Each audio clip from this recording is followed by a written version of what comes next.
here at NAB 2017 at the Sound Devices booth. Here with Jon Tatooles. Jon? Peter, hello.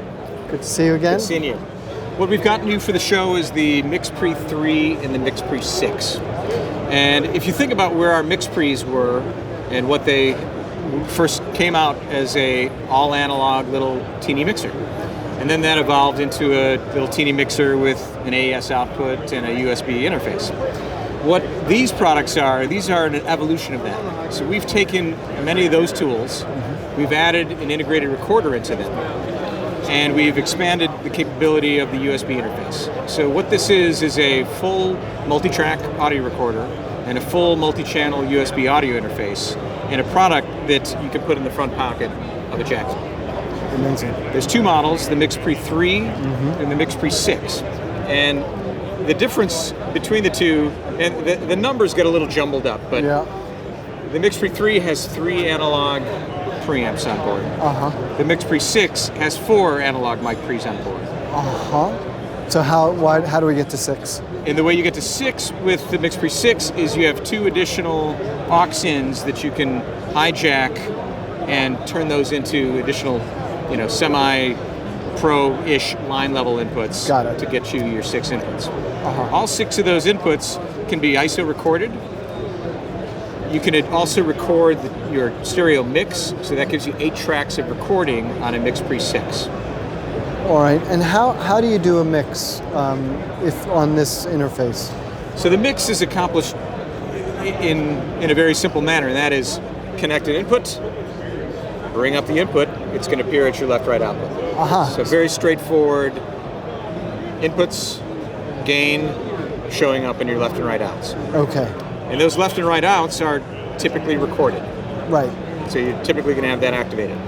So this is both the gain and the send to MixBus. It is in the mode that the unit ships with, which is called basic mode. Got it.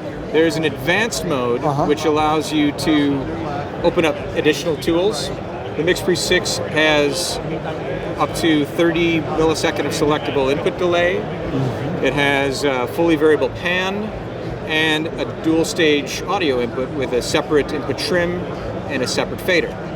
In basic mode, input level is fixed, so essentially your input trim is fixed. Got it. In advanced mode, you've got fully adjustable input trim and fader. All right. Great. And this also has time code, is that right? There's no timecode generator on board, but the unit will accept timecode in one of 2 manners. One is through an HDMI timecode input. We have experience with HDMI timecode from our PIX recorders.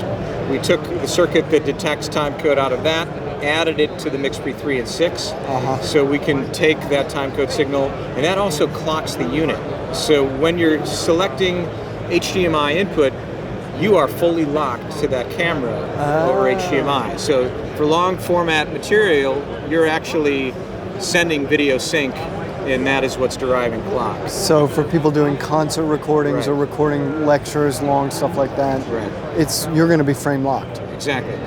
In kind of the typical manner, which is the world of production sound that we're more used to, they'll come in with a LTC timecode input. They'll hijack that aux input, and that will serve as the input for your timecode. You lose the functionality of those inputs because now those inputs now become only LTC timecode input, but now you've gained the ability to have the unit detect that timecode and stamp the file with that timecode. And both models have that timecode capability? Both models have that. Fantastic. The HDMI input, does that also follow a remote roll flag from a camera that might be attached? Right. So if you're on a GH5 and you hit record, the unit's going to drop into record, and so that material will be simultaneous. Fantastic. I mean, that's one of the big complaints that I hear from camera people when they don't want to use an onboard recorder.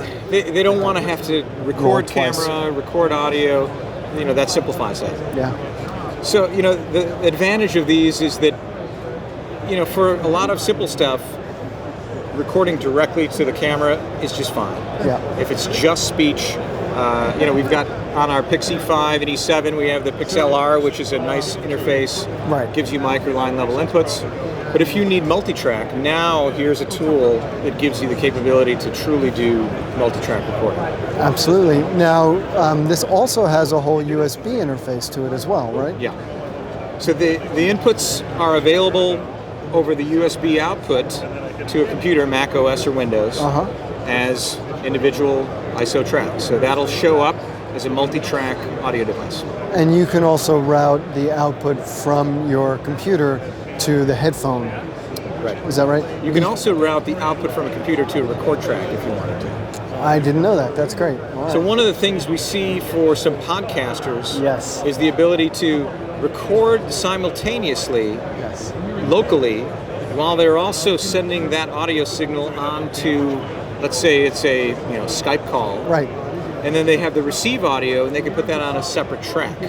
So they could post-mix that, or if they're doing a double ender, they can have that clean audio ISO track that's recorded local here, upload that and synchronize those. So there's lots of different ways to interconnect. Yeah, it's fantastic. From a UI standpoint, we simplified this for the kinds of applications.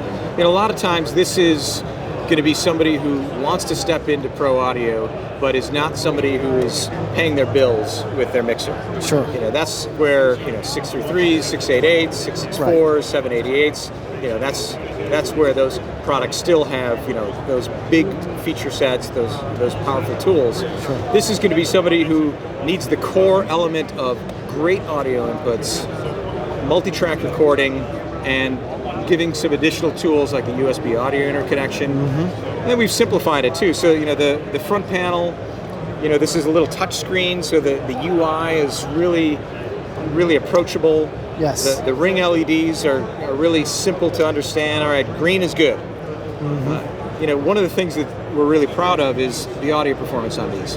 These have preamps that are essentially level agnostic. So you can come in very low, and as long as you've got some deflection on your meters, since there's so much dynamic range on these, you throw it into a session, raise your gain, and you're not raising up noise because there's so much clean gain available. So from a preamplifier and an A to D standpoint, we were able to do some new things in this generation of gear. Fantastic.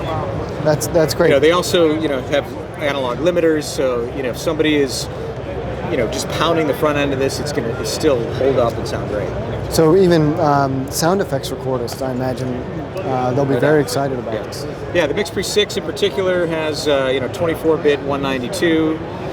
Then the MixPre-3 is 2496 and capable. 4 inputs for sound effects recordists who are doing ambisonic recording seems like a very sweet. Sure. And gain is digitally controlled. So when you set a specific gain level from input to input, it is identical. So if that's something that's critical for multiple microphone setups, you can be confident that those gain figures are identical. Very cool. Very cool. A couple of other tools. These come with a 4-battery attachment. So these accept 4 AA batteries. We recommend nickel metal hydride batteries to be green friendly. You can also get an 8-battery sled. There's also an attachment that gives you a NP style battery, but it can also be powered off of USB power. So if you have a big rechargeable USB, you can power it that way. That's very cool. Very cool. What's the runtime on the 4 AA's? 4 AA is about 2 hours. Okay. And that's with Phantom turned on and things like that. So you can start to come in line level, and you'll start to improve your runtime, lower the screen brightness, things like that. You can inch that up. Fantastic. John, can you tell us about when these are going to be available? We are presenting these here. These are from our first production run, which will be available mid-May. Excellent. John, thank you very much for taking the time.